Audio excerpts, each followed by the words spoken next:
नमस्कार, बाखबर में आपका स्वागत है। मैं हूं राघवेंद्र सिंह। बाखबर में आज हम बात करने जा रहे हैं पठान पर काट छाट। दरअसल पिछले दिनों पठान फिल्म पर विवाद शुरू हुआ था, तब ये बात भी चर्चा में आई थी क्या पठान फिल्म के एक तरह से प्रमोशन के लिए विवाद है। लेकिन विवाद था फिल्म के ऐसे सीन पर जो थोड़े से अश्लील थे, जिनको लेकर लगता था कि ये फिल्म के कम किसी कंडोम कंपनी के विज्ञापन ज़्यादा लगते हैं। इसी पर मध्य प्रदेश के गृह मंत्री नरोत्तम मिश्रा ने ऐतराज जताया था और उसके बाद देश भर में इस पर विवाद शुरू हो गया था। बात आई गई सी लगती थी, लेकिन अब सेंसर बोर्ड की आंख खुली और सेंसर बोर्ड ने उस पर कैंची चलाने की एक तरह से तैयारी की है और निर्माता निर्देशक को कहा है कि फिल्म को जारी करने के पहले उसका रिवाइज्ड वर्जन सेंसर बोर्ड को दिखाया जाए, सौंपा जाए। इसका मतलब कि जो विरोध देश में हुआ था अश्लीलता को लेकर, उससे सेंसर बोर्ड ने भी अपने संज्ञान में लिया और इस बात को भी एहसास कराया कि अगर कोई चीज़ गलत होगी तो फिर जनता के विरोध को ध्यान में रखकर उस पर कार्रवाई की जाएगी। ये एक बात है। हम चर्चा में इस बात पर भी जिक्र करेंगे कि आखिर सेंसर बोर्ड की आंखें जनता के विरोध करने के पहले क्यों नहीं खुलती। आखिर सेंसर बोर्ड आंखें बंद करके परमिशन देता है क्या? जब विवाद होता है, देश भर में अशांति की स्थिति बनती, तब सेंसर बोर्ड जागता है। इस पूरे मुद्दे पर विस्तार से बात करेंगे। चर्चा के लिए हमारे साथ स्टूडियो में मौजूद रहेंगे हमारे पत्रकार साथी योगीराज योगेश जी और स्काइप पर हमारे वरिष्ठ पत्रकार साथी रहेंगे डॉक्टर राहुल रंजन। योगीराज जी, आपका इस पर बहुत बहुत स्वागत है चर्चा में। ये बात बहुत दिनों से लोग कहते थे कि कई बार फिल्म को लेकर विवाद प्रायोजित होता है क्योंकि फिल्म का प्रमोशन करने पर लाखों रुपए खर्च होते हैं। एक आध कोई ऐसा सीन डाल दिया जाए जिस पर विवाद हो, थोड़ी सी आगजनी हो, प्रदर्शन हो, किसी टॉकीज में तोड़फोड़ हो जाए और उसके बाद फिर लोग देखने जाएं कि आखिर इस पिक्चर में ऐसा क्या था जिसको लेकर इतना विरोध हुआ है। बस इसी में फिल्म निर्माता निर्देशक के का काम पूरा होता है और वो पैसों को लेकर वारे न्यारे हो जाते हैं। आपको लगता है कि पठान फिल्म पर जो काट छाट की बात लोग कर रहे थे, जिस गाने को लेकर बात हो रही थी, उसमें जिस तरह के वस्त्र पहने थे, जिस रंग को लेकर बात हो रही थी, उस पर सेंसर बोर्ड की आंख खुली। आपकी राय कि क्या इससे ऐसा भी हुआ कि अब आगे जो फिल्म बनाएंगे, पिक्चर बनाने वाले निर्माता निर्देशक इस बात का ख्याल रखेंगे कि अब दर्शक सिनेमा घर के बाहर भी जागा हुआ है और आपने कुछ ऐसी ऊट पटांग चीज़ दिखाई जो अश्लीलता की तरफ जाती है, तो लोग फिर इस पर ऐतराज करेंगे और सेंसर बोर्ड भी काट छाट करेगा। आपकी राय? नहीं, बिल्कुल सेंसर बोर्ड को ये काम बहुत पहले कर लेना चाहिए था। और सबसे बड़ी बात तो यह है कि ऐसी फिल्में पास कैसे हो जाती हैं। ये बोर्ड आखिर बनाया काहे के लिए गया है? मान लो ये सब इतना इस पर विरोध नहीं होता, जैसे मध्य प्रदेश में भी यहाँ के गृह मंत्री ने संज्ञान लिया और पूरे देश भर में इसके खिलाफ माहौल बना, तब जाके सेंसर बोर्ड जाग रहा है। सेंसर बोर्ड का तो काम ही है ना कि पिक्चर में कुछ ऐसा ना परोसा जाए जिससे गलत मैसेज जाए। वो जो मैसेज देना चाहते थे उसमें सक्सेस हुआ। मैं तो ऐसा मानता हूँ कि जिस उद्देश्य को लेकर वो फिल्म बनाई गई थी जी, वो उद्देश्य उनका पूरा होता हुआ नजर आ गया, क्योंकि वो पूरे देश में वो मैसेज सर्कुलेट हो गया जी। और केवल इसमें एक महत्वपूर्ण बात ये भी है कि पूरा जो बवाल मचाया गया वो इस बात को लेकर बवाल मचाया गया कि बिकनी का कलर भगवा कलर है, जबकि उसमें कहा यह भी जा रहा है इस पूरी पिक्चर में, इसमें शायद एक डायलॉग ऐसा भी है कि मुझे इस रंग से ही नफरत है, ऐसा बोलता है शाहरुख खान जी। तो ये तो मतलब बेशर्म रंग, ऐसा कुछ हाँ, तो रंग बेशर्म कैसे हो जाएंगे आप बताइए। तो ये जो मानसिकता है, जो मेंटेलिटी है, आप ये जो धीरे धीरे जो मैसेज देने के काम ये जो करते हैं, इस पर बैन लगना चाहिए और कायदे से तो पूरी की पूरी फिल्म डब्बे में डाल दी जानी चाहिए। आप थोड़ी बहुत भी काट छाट करके उसको रिलीज क्यों करना चाहते हैं? और ये जो लगातार, ये आज की बात नहीं है, पठान में तो इतना ज़्यादा विरोध हो गया, लेकिन आप देखो पुरानी फिल्मों से भी एक मैसेज क्लियर कट चला आ रहा है। शोले फिल्म में आप देख लो, या तमाम तरह की पहले भी बात हुई है, हमेशा बामन लालची बताया जाएगा पिक्चरों में, ठाकुर को क्रूर अत्याचारी बताया जाएगा, वैश्य को सूदखोर बताया जाएगा, लेकिन मुसलमान जो कैरेक्टर है वो बिल्कुल ईश्वर का अवतार बताया जाएगा। ये एक मैसेज देने की कोशिश कई सालों से लगातार चल रही है और हर फिल्म में कहीं ना कहीं ये मैसेज निहित है। तो इस मैसेज पर विराम लगाने की आवश्यकता है। फिल्म कोई सी भी हो, यदि इस तरह की मानसिकता से कोई कृत्य किया जा रहा है या इस तरीके की मेंटेलिटी को ध्यान में रखती हुई कोई फिल्म बनाई जा रही है तो पूरी फिल्म पर बैन लगना चाहिए। जी, लेकिन मुझे लगता है कि पूरी फिल्म पर प्रतिबंध तो एक बड़ा बहुत ही कठोर फैसला होता है, और इसमें लोग फिर इस बात पर भी आलोचना करते हैं कि इससे तो पूरी जो बॉलीवुड इंडस्ट्री वो बैठ जाएगी, दब जाएगी और कई लोगों को रोजगार का संकट हो जाएगा। लेकिन असली रोजगार का संकट तो उनको होगा जो 20 करोड़ से लेकर 100 करोड़ रुपए तक की अपनी फीस लेते हैं उन फिल्म स्टारों का। लेकिन कहीं ना कहीं ये मुझे लगता है कि एक संदेश देने वाला भी ये निर्णय है। हम बिल्कुल इस पर आलोचना कर सकते हैं सेंसर बोर्ड की। हमने पिछली चर्चा में सेंसर बोर्ड को टारगेट भी किया था कि आखिर सेंसर बोर्ड में जो सदस्य हैं वो करते क्या हैं। उन पर यह भी आरोप लग रहे थे कि क्या वो कुछ अंडरस्टैंडिंग के बाद फिल्म जारी कर देते और बाद में विरोध के बाद उसको रोकते हैं। तो इस पर भी हम और बात करेंगे। हमारे साथ डॉक्टर राहुल रंजन जुड़ गए स्काइप पर। राहुल जी, बहुत बहुत स्वागत है जी। आप पिछली चर्चा में थे जब हमने पठान फिल्म के सीन पर बातचीत की थी। आपको याद होगा कि एक बहुत ही बहुचर्चित एक विज्ञापन हुआ करता था। एक विज्ञापन था गर्भ निरोधक का, कंडोम को लेकर विज्ञापन था। उसमें कुछ इसी तरह के शॉर्ट सीन थे जो इस पिक्चर के गाने पर बताए जा रहे थे। हमने ये कहा था कि ये बड़ा अश्लील है और इसको दिखाए जाने को लेकर बहुत आपत्ति। फिर दूसरे वो वर्ग के लोग भी थे जो केसरिया रंग की जो बिकनी पहनी थी उस पर ऐतराज कर रहे थे। इसके बाद बेशर्म रंग की बात भी हुई थी। आपको लगता है कि देर से सही सेंसर बोर्ड की आंखें खुली और उसने इस पर कार्रवाई करने का मन बनाया, और इस पूरे मामले में मध्य प्रदेश के गृह मंत्री नरोत्तम मिश्रा की जो पहल थी वो रंग लाई, और हम तो कह सकते हैं कि गृह मंत्री भी अपना सीना 56 इंच का कर सकते हैं कि वो इस तरह के मामले को आगे लेकर आते हैं और उस पर कार्रवाई कराने के लिए लोगों को विवश भी करते हैं, और वो बड़ी सटीक टिप्पणी भी करते हैं। आपकी राय और चर्चा के बाद हम आपके वक्तव्य के बाद सुनवाएंगे कि गृह मंत्री ने इस मुद्दे पर क्या कहा। पहले राहुल जी, आपका इसमें विचार। देखिए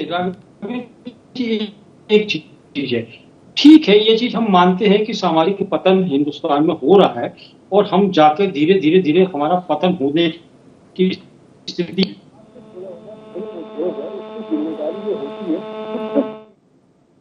कुछ चीजों को तो छुपाने की चेष्टा करें। लेकिन फिल्म उद्योग ने क्या किया कि फिल्म उद्योग ने उन चीजों को और बढ़ावा देने की चेष्टा शुरू कर दी, और चेष्टा इतनी आगे कर दी कि पठान से लेकर आगे और उसका विरोध शुरू हो गया। सबसे बड़ी बात यह है कि सेंसर बोर्ड ने उस समय आंख पे पट्टी बांध दी और पूरे हिंदुस्तान में उसका विरोध हुआ, और तब जाकर के सेंसर बोर्ड की आंखें खुली। और होगा कुछ नहीं, पठान फिल्म प्रदर्शित होगी, टाकीजों में दिखाई जाएगी, लेकिन वो पार्ट जिस पर विवाद हुआ था उसको कट किया जाएगा। यहाँ दो चीजें सामने दिखाई देती है कि या तो सेंसर बोर्ड इन फिल्म उद्योग वालों को इस तरीके के मौके दे रहा है कि वो मतलब हिंदुस्तान में टॉप लिस्ट पे आ जाएं, या पब्लिक के बीच में इनकी इमेज पैदा हो जाए, या पिक्चर को लेके एक पब्लिसिटी पैदा हो जाए और इसके बाद में वो चीजें काट छाट जाए। ये पहले भी दिखाई दे सकता है, लेकिन इनको बाद में क्यों दिखाई दे रहा, जब पूरा हिंदुस्तान में आग लगने की स्थिति आ गई, एक वैचारिक मतभेद पैदा हो गया, एक आंदोलन की स्थिति पैदा हो गई, सरकारें विरोध में खड़ी हो गई, मंत्री विरोध में खड़े हो गए, जनमानस विरोध में खड़ा हो गया, तब जाकर के सेंसर बोर्ड को अकल आई। तो ये चीजें आपको समझना चाहिए कि सेंसर बोर्ड और कहीं फिल्म उद्योग से जुड़े हुए लोगों की कहीं अंदर बैठ करके एक मतलब ये कहा जाए सेटिंग तो नहीं हो रही इन लोगों के बीच में। आपस में सेटिंग हो गई हो कि चलो आप विरोध कीजिएगा, इसके बाद ये काट छाट कर देंगे, तो मतलब दोनों की कमाई का स्तर हो जाए। ठीक है, एक चीज ये हो गई। दूसरी चीज ये है कि क्या आखिरकार फिल्म उद्योग वालों में, फिल्म इंडस्ट्री में जो लोग बैठे हैं, अभिनेता हो या निर्माता हो, क्या उन लोगों का कोई दायित्व ऐसा नहीं बनता कि हिंदुस्तान में इस तरीके की फिल्मों को प्रदर्शन न किया जाए। आप पहले उठा कर देख लीजिए, क्या हिंदुस्तान में जो फिल्म उद्योग था उनके हीरो चाहे धर्मेंद्र हो, अमिताभ बच्चन, चक्रवर्ती हो, ऐसे दिलीप कुमार हो, ऐसे कई अभिनेता ऐसे हुए जो आइडियल के रूप में रहे। अब डांस परफॉर्मेंस को आपको देख लो, या नरगिस आ गई हो, या अपने यहाँ यदि कहा जाए तो हेलन जी का डांस सबसे ज्यादा कैबरे में उन्होंने अपनी उपलब्धि हासिल की, लेकिन कैबरे कभी अश्लील के रूप में हिंदुस्तान में कभी प्रदर्शित नहीं हुआ, न कैबरे को अश्लीलता का स्वरूप प्रदान किया गया। लोगों ने उसको देखा, एंजॉय किया, मनोरंजन किया और उसको जाकर के सराहा भी गया है। लेकिन इस तरीके का थोड़ा सा आपको इंटरप्ट कर रहा हूं बीच में। याद होगा कि इसके पीछे बड़े कमजोर से तर्क आते हैं। तर्क ये आता है कि स्टोरी की डिमांड है कि ये सीन इसमें डाला जाए। कई बार ये भी कहा जाता है कि दर्शक ऐसा चाहते हैं इसलिए हमने ऐसा किया है।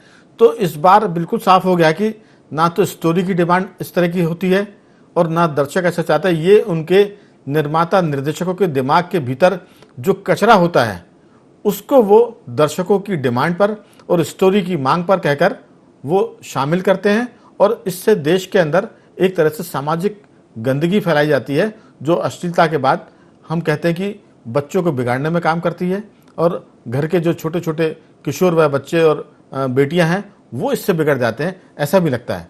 जी नहीं राघवन जी, आप एक चीज देखिए कि अब फिल्मों में क्या होता है, पहले फिल्मों में स्टोरी के साथ में जो गाने वो स्टोरी को मैच करते थे। अब क्या होता है कि सारी चीजें फिल्में बना ली जाती हैं और मसाला गाने डाले जाते हैं, ऐसे गाने जिसको लेके उससे नाम देते हैं आइटम सॉन्ग। जी जी हाँ, आइटम सॉन्ग। तो ये आइटम क्या हुआ आज की तारीख में यदि आप देखो तो आइटम क्या होता है, आइटम मतलब हमारे यहाँ यदि हिंदी में करके देखो, यदि किसी को आइटम कह दो मतलब आपको वो आपकी दुर्गति होना ही होना तय है। तो आइटम मतलब पर्दे को प्रदर्शित कर रहे हो या छोटे पर्दे पे या बड़े पर्दे पे या स्क्रीन पे लेके आ रहे हो, ये गलत चीज हो रही है। ये जिम्मेदारी बनती है। आप उठा करके देख लीजिए साउथ की फिल्मों का आप अंदाजा देख लीजिए कि साउथ की फिल्मों के जितने भी हीरो हैं या जितनी भी अभिनेत्रियां हैं सब के सब बिल्कुल टॉप मोस्ट पे हैं, वहां पूजे जाते हैं लोग। लेकिन हिंदुस्तान में यही आता है हिंदी बेल्ट में, हिंदी बेल्ट में जितनी फिल्में आ रही हैं आज स्थिति में अमिताभ बच्चन, दिलीप कुमार, धर्मेंद्र, मिथुन चक्रवर्ती, अनिल कपूर तक का आप सिस्टम देख लीजिए, या तो आप देखेंगे सारे के सारे लोग ऐसे सम्मानीय रहे। इन लोगों ने कभी भी ऐसी बरगल्टी प्रस्तुत नहीं की। लेकिन मुझे ये समझ में नहीं आ रहा है आखिरकार दो चीजें हैं। आप ये समझिए आजकल की स्थिति हीरो के पास में रोजगार की स्थिति भी दिक्कत में पैदा हो गई है। अब स्थिति में ये हो गया कि अपने चरित्र का हनन करके ये लोग काम करने की स्थिति में आ गए हैं। इनके पास कोई निर्माण की स्थिति बन गई है, ना कोई सामाजिक दायित्व इनके पास बचा हुआ है। तो ये दुर्दशा है हिंदुस्तान के। बिल्कुल मैं लौटता हूं आपके पास। राहुल जी, मैं लौटता हूं। ये जो आपने बात की ये आर्थिक मुद्दा भी है और इस पर भी लोग बड़ी चर्चाएं कर रहे हैं, फिल्मों के फ्लॉप होने पर और फिल्मों के हिट होने पर। मैं लौटूंगा आपके पास। योगीराज जी, दरअसल central board for film certification, इसके चेयरपर्सन है प्रसून जोशी जी। प्रसून जोशी जी बड़े अच्छे जानकार हैं, वो लिखते भी बढ़िया हैं, बोलते भी ठीक हैं और फिल्मों की समझ भी है। लेकिन उनकी काबिलियत पर भी सवाल खड़े हो रहे हैं क्योंकि उनके रहते इस तरह की फिल्में सेंसर बोर्ड से निकल कैसे जाती हैं, एक बात। दूसरी बात यह कि जो राहुल जी बता रहे हैं कि दक्षिण भारत की जो फिल्में हैं वो कभी किसी जमाने में बी और सी कैटेगरी की फिल्में होती थी। वहाँ कई बार सेक्स को बहुत दिखाया जाता था, उसमें बहुत ही कई बार हल्कापन होता था और बॉलीवुड टॉप पर था। लेकिन हम देख रहे हैं पिछले कुछ सालों से बॉलीवुड में गिरावट है और दक्षिण का जो फिल्म जगत है वो उसकी स्टोरी बहुत अच्छी है, उसके सेट बहुत अच्छे होते हैं, बड़ा पैसा खर्च करते हैं, बड़े बजट की फिल्में होती है। लेकिन वो बड़े बजट की फिल्में हफ्ते भर में इतना पैसा कमाती हैं जितनी बॉलीवुड की सुपर डुपर हिट भी फिल्में नहीं कमा पाती। तो कहीं ना कहीं देश में जो बॉलीवुड का राज था वो बॉलीवुड का तिलिस्म टूट रहा है, वो राज टूट रहा है। और दक्षिण भारत की फिल्में हैं वो डबिंग हो रही हैं, वो हिंदी में फिल्म बन के आ रही हैं। तो आपको लगता है कि अगर बॉलीवुड में सुधार नहीं हुआ तो दक्षिण भारत इसमें आगे निकल जाएगा? नहीं, सही बात है। और मामला दक्षिण भारत और उत्तर भारत का नहीं है। संस्कृति बिगाड़कर आप किसी भी भारत को में चले जाओ आप, ये आपको परमिशन किसी भी कीमत में नहीं मिलना चाहिए। आप देश में निवास कहीं भी आप करते हो, आपको ये किसी ने ठेका नहीं दिया कि आप अपना मोटिव फिल्मों के माध्यम से पूरा करें। और मैं जो बार बार मैं जो जिस बात पे कह रहा हूँ कि ये जो मेंटलिटी एक बन गई है कि एक विशेष वर्ग को टारगेट करना है और अपना एक मैसेज कम्युनिकेट करना है, इस पर विराम लगने की आवश्यकता है। और सबसे महत्वपूर्ण बात है कि प्रसून जोशी जैसे जिनको कि बताते हैं कि साहब देशभक्त और संस्कारवान और तमाम उपमाएं उनके पास हैं, वो कर क्या रहे थे कि ऐसी कैसी पिक्चर ऐसे कैसे आपने उसको पास कर दी। दूसरी एक और बात है, आप देखिए, आपकी एक चीज में जोड़ूंगा। आपने पिछले उसमें कहा था पिछले पहले दौर की चर्चा में कि इस फिल्म को बैन करना चाहिए था। मेरा मानना है कि इस फिल्म को बैन करें ना करें, लेकिन सेंसर बोर्ड को जरूर इस पर सेंसर बोर्ड के खिलाफ कड़ी आपत्ति दर्ज होनी चाहिए और बल्कि सेंसर बोर्ड के सदस्यों को हटा देना चाहिए, बर्खास्त करना चाहिए, क्योंकि अगर आप ये गलतियां करेंगे तो समाज के भीतर जहर तो चला ही जाएगा ना। नहीं, बिल्कुल सही बात है। सबसे प्रमुख बात यह है कि आप देखो, शाहरुख खान जो अपना मैसेज देना चाहते थे वो कन्वे कर दिया उन्होंने, वो अपने मोटिव में उस प्लान फर्स्ट एम में सक्सेस हो गए। और अभी भी कहीं ना कहीं एक तरह से सिंपैथी गेन करेंगे कि साहब देखो जनता ने विरोध किया और हमने काट दिया वो। लेकिन इसमें शाहरुख खान का तो कोई ज्यादा रोल है नहीं, वो तो फिल्म के कलाकार हैं। नहीं, अभी ऐसा प्रचारित किया जा रहा है। निर्माता निर्देशक है, उनकी भूमिका होती है इसमें तो। बिल्कुल सही बात है, लेकिन पर्दे के पीछे उनको भी हीरो बनाने की तैयारियां की जा रही है। एक अभी मैं कोई सीरियल देख रहा था तो उसमें इन्हीं के तारीफों के कसीदे कले जा रहे थे। तो आप जिस मानसिकता से काम करते हैं उस पर विराम लगे। दूसरी बात है कि पैसा सेकेंडरी होना चाहिए, नेशन फर्स्ट होना चाहिए, कल्चर फर्स्ट होना चाहिए। बिल्कुल। दक्षिण भारत की आप ये देखो, अभी पिछले 4-5 सालों की आप फिल्मों की बात करें, सबसे ज्यादा पैसा कमाने वाली फिल्में कौन सी हैं? बाहुबली या आरआर या केजीएफ जो बन रही है साउथ की इंडस्ट्रीज की, और वो सारे के सारे कैरेक्टर सब संस्कृति को उठाने वाले कैरेक्टर हैं। और उन कैरेक्टरों के नाम यदि वैसे आप ले देते फिल्मों के अतिरिक्त तो आपको याद भी नहीं रह पाते। अब महेश्वती किसको अच्छा लगेगा आज के दौर में, लेकिन बाहुबली ने हिट किया उसको। कटप्पा कौन लेना चाहेगा, लेकिन पिक्चर की डिमांड, पिक्चर के सीन्स, उसमें क्रिएशन इतना जबरदस्त कि 2-2 हजार करोड़ कमा रही है सारी पिक्चरें। और ये सारी बेल कल्चरल फिल्म है। राम पे फिल्म बनाई साउथ ने, 1000 करोड़ कमा के गई वो। तो क्या कारण है कि आपके पास इतने अच्छे कैरेक्टर्स मौजूद है और आप ये बिकनी फिकनी में लगे हुए, आप रंगों को बेशर्म आप बता रहे हो। बेशक आपकी बात ठीक है, लेकिन हम चर्चा को जारी रखने के पहले देख लेते हैं कि गृह मंत्री ने क्या कहा था। फिर जो आपने कहा कि कैरेक्टर पर ध्यान देने की जरूरत है और इसके लिए दक्षिण और उत्तर भारत का सवाल नहीं है, सवाल है कि हम दिखाना क्या चाहते हैं। सुनते हैं नरोत्तम मिश्रा जी ने इस पर क्या कहा था। निर्णय सराहनीय है। जब यह मामला मेरे सामने आया था तो मैंने कहा था कि यह दूषित मानसिकता से बहुसंख्यक वर्ग की भावनाओं को आहत करने का एक कुत्सित प्रयास है। रियल लाइफ पर भी असर डालती है। इस बात का निर्माताओं को, निर्देशकों को और कलाकारों को, सभी को इन चीजों का ध्यान रखना चाहिए। तो हमने देखा कि किस तरह से उन्होंने कहा कि इस पे निर्माता, निर्देशक, कलाकार दोनों। मैं आपकी बात को थोड़ा सा अलग कर रहा हूं। उसमें कई बार विज्ञापन अगर नकली होता है तो फिर जो विज्ञापन में कलाकार आते हैं उन पर भी कार्रवाई होती है। अगर फिल्म में गड़बड़ हो रही है तो कलाकार पर भी कार्रवाई होने की जरूरत है। खाली निर्माता, निर्देशक पर कार्रवाई करने से काम चलने वाला नहीं है। ये हमारा कहना था। आपकी राय?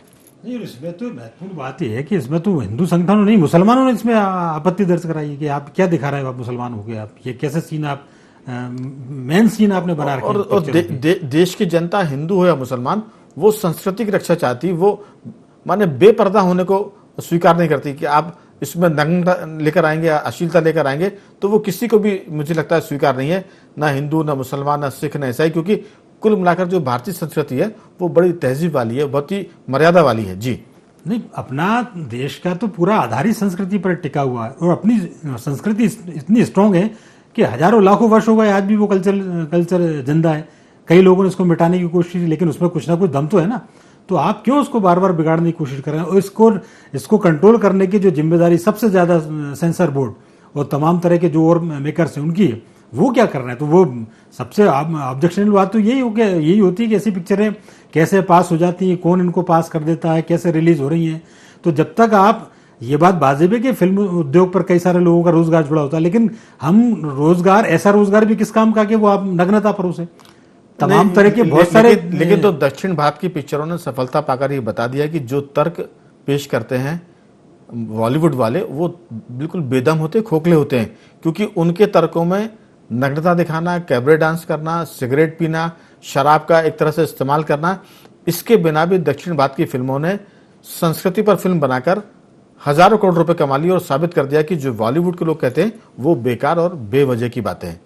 नहीं, बिल्कुल सही बात है। और दूसरा क्या है कि पिछले कुछ दिनों में तो बॉलीवुड इतना बदनाम हुआ है कि जिनको हम हीरो मानते थे वो कोई चैन स्मोकर है, कोई गाड़ी में पकड़ा रहा है, कोई 2-4-6 महीने कोई जेल जा रहा है। तो ये हीरो किस काम के? ऐसे लोगों को क्यों हीरो माना जाए? यानी फिल्मों में हीरो और जिंदगी में वो खलनायक है, ये कह सकते हैं। राहुल जी, मामला पठान की काटछांट से लेकर बॉलीवुड से लेकर दक्षिण भारत और भारतीय संस्कृति पर फोकस हो रहा है।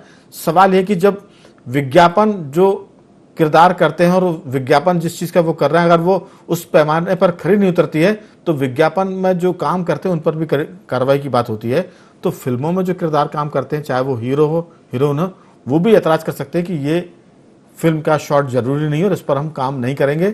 ये बात भी होनी चाहिए, और अगर होता है तो फिर निर्माता निर्देशक के साथ जो कलाकार है उन पर भी कार्रवाई लाजमी है, ये होना चाहिए। आपका इसमें क्या कहना है? कि एक चीज आपको नाम याद होगा कि श्री राम लागू जी का। श्री राम लागू जी ने एक बार विज्ञापन कुछ गलत मेडिसिन का किया था, चूंकि डॉक्टर थे, और जाकर मुझे जहां तक स्मृति में है कि उन्होंने एक विज्ञापन कहीं गड़बड़ कर दिया था। इसके बाद में उनका मेडिकल प्रैक्टिस बंद कर दी गई थी। तो ये दायित्व तो है फिल्म इंडस्ट्री के सारे, क्योंकि ये समाज के ऐसे पात्र हैं जिनको लेकर के फॉलो करता है, चाहे यूथ हो, चाहे महिलाएं हो, चाहे पुरुष हो या बुजुर्ग हो। ये अपने आप को बिल्कुल हीरो को हीरो ही समझ के चलते हैं। ये समाज के बहुत बड़े हीरो हैं, मतलब आइडियल है, मर्यादा है इनके पास में। तो ये सारी चीजें, यदि ये सिगरेट पिएंगे, ये शराब पिएंगे, ये गुटखा खाएंगे, तो इसका असर समाज के ऊपर पड़ता है। ये एक पट्टी लगा देने से कि ये स्वास्थ्य के लिए हानिकारक है या इसका हम विरोध करते हैं, जो पट्टी छोटी सी आपको दिखाई देती होगी, वो तो कानूनी बचाव के लिए होती है। हाँ, राहुल जी, ये कानूनी बचाव के दाव पेच है वो तो जी। लेकिन इससे तो इमेज तो खराब होती है ना, ये समाज में तो वो चीज प्रस्तुत कर रहे हैं ना। बिल्कुल। तो इन चीजों पर भी प्रतिबंध लगना चाहिए और इन चीजों पर पूरा का पूरा ध्यान रखना चाहिए। ये जिम्मेदारी किसकी है? जिम्मेदारी आपकी है फिल्म सेंसर बोर्ड की। जो फिल्म सेंसर बोर्ड इस कुल आप ये के चलिए कि दोनों हाथ पैर बंधे हुए हैं। ये पूरा फिल्म उद्योग के अंडर में भी काम कर रहा है और राजनेताओं के साथ में मिलकर के भी काम कर रहा है। ये प्रस्तुति जो सिनेमा जगत है, जो सत्यानाश हुआ है, इसकी वजह सिर्फ यही है कि मिली भगत का काम चल रहा है। ये मिली भगत पहली बार ऐसा राजनेताओं ने भी इसमें हस्तक्षेप किया है और केंद्र सरकार ने भी थोड़ा हस्तक्षेप किया। जी, पूरी बातचीत का जो निष्कर्ष है लब्बुल वो ये कि फिल्मों के जो किरदार होते हैं वो समाज को बदलते भी हैं और समाज में एक तरह से दुर्गुण पैदा करते हैं। चाहे शराब की बात हो, कुल फिल्मों की कहानी देखकर लोग क्राइम करते हैं, फिल्मों की कहानियां देखकर लोग डकैतियां डाल देते हैं, मर्डर कर रहे हैं, और जब उनसे पूछते हैं कि आप कहाँ से इंस्पायर हुए, कहाँ से प्रेरित हुए, तो बोलते फिल्म देखकर हुए। तो ये जो फिल्म है वो समाज को बदलने का भी काम करती है। खाली समाज में फैशन को नहीं बदलती है, बल्कि समाज के चरित्र को भी बदलती है। तो हमें लगता है कि जो फिल्म निर्माता निर्देशक है वो भले ही बहुत राष्ट्रवाद पर ना जाए, लेकिन समाज को बदनाम और बिगाड़ने का काम ना करें, इस पर ध्यान देने की जरूरत है। मैं दोनों मेहमानों का धन्यवाद करूंगा, राहुल जी आपका भी, योगीराज जी आपका भी, कि आपने चर्चा में हिस्सा लिया। और कुल मिलाकर मध्य प्रदेश से जो बात उठी थी, जिसमें नरोत्तम मिश्रा से लेकर डॉक्टर गोविंद सिंह जो कांग्रेस के नेता प्रतिपक्ष हैं और विधानसभा अध्यक्ष गिरीश गौतम ने भी इसका विरोध किया था, आज सब खुश होंगे कि कम से कम पठान फिल्म में वो सब चीजें नहीं दिखेंगी जिस पर लोगों ने ऐतराज किया था। तो बखबर में आज सिर्फ इतना ही। कल किसी और मुद्दे पर बात करेंगे, तब तक बने रहिए हमारे साथ और देखते रहिए IND24।